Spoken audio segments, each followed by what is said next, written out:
नीलाक्षी को दीपिका ने पानी मारकर होश में लाने की कोशिश की। थोड़ी देर बाद वो होश में आई और गायत्री से इतनी बड़ी रकम फिर से बोलने के लिए कहा। तभी गायत्री ने एडवोकेट सूरज जैन के सामने इशारा किया और उसने नीलाक्षी के सामने कुछ पेपर्स रखे। नीलाक्षी उन पेपर्स को इस तरह पढ़ने लगी जैसे उन पेपर्स में लिखा हुआ उसे सब कुछ समझ में आ रहा हो। तभी दीपिका ने ताना मारते हुए कहा, इतना पढ़ने की एक्टिंग मत करो। इनको नहीं पता होगा, लेकिन मैं जानती हूँ कि तुम्हें हिंदी तक ढंग से पढ़ना नहीं आता और अंग्रेजी तो बहुत दूर की बात है। जल्दी से दस्तखत करो और हम सबको फ्री करो। लेकिन दीपिका की बात को नजरअंदाज करते हुए नीलाक्षी ने उन पेपर्स को पढ़ने के लिए अच्छा खासा समय लिया और उसके बाद उन पेपर्स के ऊपर अपने दस्तखत कर दिए। उसके बाद उसने सूरज जैन से पूछा, तो मेरे 150 करोड़ लेने मुझे कहाँ आना होगा? और मेरे पास एक बड़ा सा थैला है, उसमें आ जाएंगे सारे पैसे। तब एडवोकेट सूरज जैन ने कहा, नहीं मैडम, आपको 150 करोड़ कैश में नहीं मिल सकता। आपको 150 करोड़ की प्रॉपर्टी मिली है। आप चाहे तो उसमें से कुछ चीजें बेचकर पैसा कमा सकती हैं, लेकिन नकद कुछ भी नहीं मिलेगा। ये सुनकर नीलाक्षी ने अपने सर पर हाथ मारा और कहा, ले, फिर क्या फायदा? मुझे तो नकद ही चाहिए, वो भी अभी के अभी। देखो, मेरे पास खाने के लिए भी पैसे नहीं है। 150 करोड़ की मालकिन होकर भूखी मरूं, ये अच्छा थोड़ी लगता है। अभी के अभी मुझे सारे पैसे चाहिए। चलो, सारे नहीं तो आधे अभी दे दो, आधे कल परसों दे देना। नीलाक्षी समझने की कोशिश किए बिना बड़बड़ा रही थी। तभी दीपिका ने चिल्लाते हुए उसे कहा, चुप कर। अभी के अभी तूने अपनी बड़बड़ बंद नहीं की ना, तो ये पेपर्स फाड़ दूंगी और तू फिर से रास्ते पर आ जाएगी और जिंदगी भर भीख मांगते फिरना। ये सुनकर नीलाक्षी चुप हो गई। एडवोकेट सूरज जैन ने नीलाक्षी को इन प्रॉपर्टी के बारे में समझाया और थोड़ी देर बाद दीपिका, गायत्री और एडवोकेट तीनों नीलाक्षी के घर से निकले। बाहर निकलते ही दीपिका ने गायत्री से पूछा, मम्मी जी, आप यहाँ पर किस तरह पहुंची? तब गायत्री ने दीपिका की तरफ देखते हुए कहा, जब एक माँ की वजह से पति पत्नी में झगड़ा शुरू हो जाए तो दूसरी माँ को आकर झगड़ा तो सुलझाना पड़ता है ना बेटा। तुम बार बार ये क्यों भूल जाती हो कि अब तुम सहगल परिवार की बहू हो? बहू नहीं, बेटी हो। हमारे घर की आबरू तुम्हारे कंधे पर सहारा ले रही है। तुम्हारा एक गलत कदम हमारे बरसों से बनाए हुए नाम को बर्बाद करने के लिए काफी है। मैं ये नहीं कहती कि तुम्हें अपनी माँ की मदद नहीं करनी चाहिए थी, लेकिन ये करने का तरीका अलग था। शाम को भीड़ भाड़ वाली जगह पर इतने सारे लोगों के सामने आकर एक भिखारिन को अपनी माँ का दर्जा देते हुए अपने पति से झगड़ा करना हमारे खानदान के नाम पर मिट्टी उड़ाने के लिए काफी था।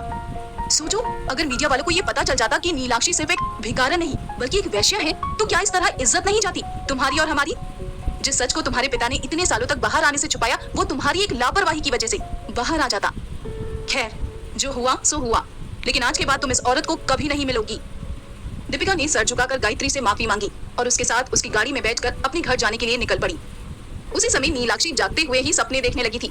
बड़े बड़े बंगले में रहकर बड़ी बड़ी गाड़ियों में सफर करने के सपने देखने लगी थी। ये सोच सोचकर नीलाक्षी दीवानी हुई जा रही थी। रास्ते में गायत्री ने दीपिका से पूछा, तुमसे एक बात पूछूं? तुम्हें कब पता चला कि ये तुम्हारी माँ है और वो क्या धंधा करती है? तुम्हारी मुलाकात पहली बार उससे कब हुई थी और किसने करवाई थी? दीपिका ने कहा, करीब 3 साल पहले। मैं 15 साल की थी। तब स्कूल जाते हुए एक औरत मेरा पीछा कर रही थी और लगातार 3-4 दिनों तक दूर से ही मुझे घूर रही थी। जब ये रोज रोज होने लगा तो मुझे डर सा लगने लगा और मैंने ये बात जाकर अपने पिताजी को बता दी। दूसरे दिन पिताजी ने घर की एक नौकर को मेरे साथ स्कूल भेजा। तभी उस औरत को देखकर मैंने इशारा किया तो उस नौकर ने जाकर उस औरत को धमकाया। तब उस औरत ने उस नौकर से कहा कि वो मेरी माँ थी। मैं सौतेली थी, ये तो मुझे पता था, लेकिन मेरी माँ के बारे में मुझे किसी ने नहीं बताया था। उस दिन रात को खाना खाते वक्त जब पिताजी ने मुझसे उस औरत के बारे में पूछा, तभी उस नौकर ने पिताजी के कान में आकर वो बात कही जो मेरी सौतेली माँ मंजू ने सुन ली। और दूसरे दिन सुबह वो उस औरत को घर पर लेकर आई और उसने कहा कि वो मेरी माँ थी और मुझे उसके साथ भेज दिया जाए। ये औरत नीलाक्षी ही थी। तभी मुझे पता चला कि ये एक वैश्या थी। ये बात सुनकर गायत्री को मंजू पर और भी अधिक गुस्सा आ गया। उसने तुरंत ही दीपिका के सर पर हाथ रखा और कहा, अब इस बारे में तुम हमेशा के लिए भूल जाओ, हम ही तुम्हारे माँ बाप हैं। ये बात सुनकर दीपिका मुस्कुराई।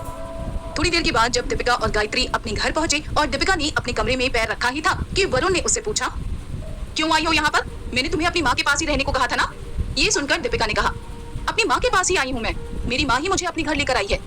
वरुण ने ताना मारा, गायत्री सहगल तुम्हारी माँ नहीं, तुम्हारी सास है। दीपिका वरुण के पास आकर बोली, उन्हीं से जाकर पूछो कि मैं उनकी बहू हूँ या उनकी बेटी, और ये घर मेरा भी है। तुम मुझे यहाँ से निकालने वाले कौन होते हो? कंपनी का CEO बनना है ना? ये सुनकर वरुण ने तुरंत ही अपने हाथ में लिया हुआ टीवी का रिमोट नीचे फेंक दिया और कहा, पता था मुझे, ये सब तुम्हारी और मेरे पूज्य पिताजी की मिली भगत है ना? मुझे भी बताओ जरा, तुमने ऐसी कौन सी पट्टी पढ़ाई है मेरे पिताजी को कि वो हमारी शादी का बहाना बनाते हुए मुझे कंपनी का CEO बनाने की शर्त रखते रहते हैं? तुमने ही उनके कान भरे है ना कि तुम्हें फॉरेन घूमना है? इसी कारण बार बार आकर उनकी बातें हमारे हनीमून पर आकर रुकती हैं। इतना ही शौक है फॉरेन घूमने का तो मुझसे सीधे आकर क्यों नहीं कहती? यूं पिताजी के कंधे पर बंदूक रखकर चलाने की क्या जरूरत पड़ती है तुम्हें? तुम्हारे बाप को मरे हुए 2 दिन भी। वरुण बोल ही रहा था कि दीपिका ने बगल में पड़ा हुआ पानी का गिलास उठाकर वरुण की तरफ दे मारा। वो गिलास सीधा जाकर वरुण को लगा, लेकिन नसीब से वरुण को चोट नहीं पहुंची। लेकिन वो बोलते बोलते एकदम से चुप हो गया। उसी समय दीपिका ने वरुण पर चिल्लाते हुए कहा, चुप करो तुम, जो मन में आए बके जा रहे हो, कुछ तो शर्म करो। मेरे पिताजी को गुजरे हुए 2 दिन भी नहीं हुए हैं और तुम उनका अपमान कर रहे हो। तुम किस बारे में बात कर रहे हो? क्या हनीमून? कौन सा फॉरेन देश? मेरी कुछ समझ नहीं आ रहा है। ये कहते हुए दीपिका की आंखें भर आई थी। दीपिका वरुण के पास गई और उसकी आंखों में आंखें डालते हुए कहा, अगर तुम नहीं चाहते कि मैं यहाँ पर रहूँ, तुम्हारे साथ रहूँ, तो साफ साफ कह दो, मैं यहाँ से चली जाऊंगी, लेकिन मेहरबानी करके मुझ पर गलत इल्जाम मत लगाओ। मैं पहले ही बहुत परेशान हूँ, please don't add to my troubles.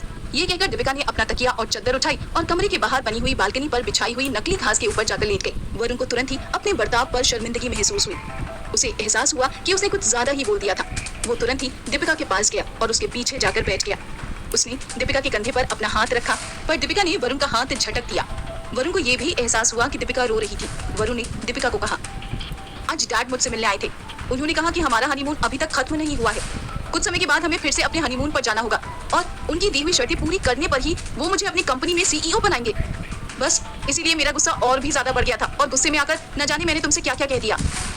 तभी दीपिका ने आंसू पोंछते हुए कहा, इसीलिए तुमने ये मान लिया कि मैंने फॉरेन घूमने के चक्कर में तुम्हारे पिताजी के कान भरे और इतने बड़े इंडस्ट्रियलिस्ट अपने बेटे को परेशान करने के लिए किसी पराई लड़की की बातों को मान भी गए। सीरियसली वरुण, खुद कम अक्ल होने की वजह से कम अपने पिता को तो अपनी कैटेगरी में मत समझो।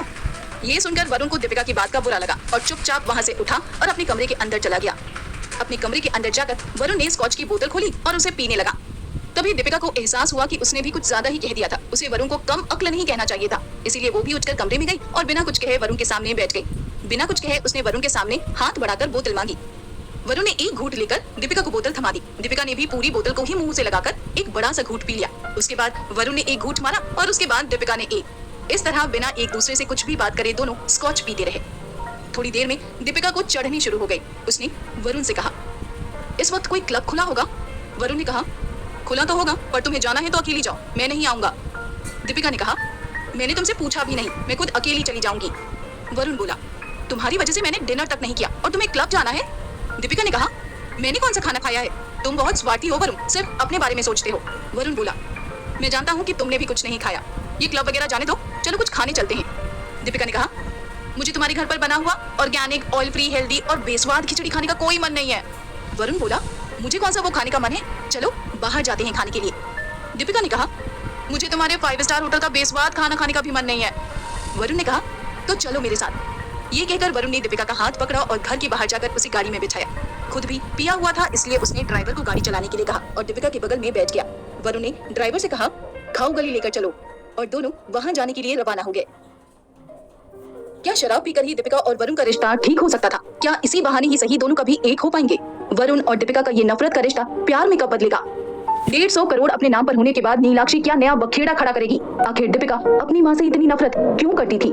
जानने के लिए सुनते रहिए मिसमैच्ड इश्क ओनली ऑन पॉकेट एफएम।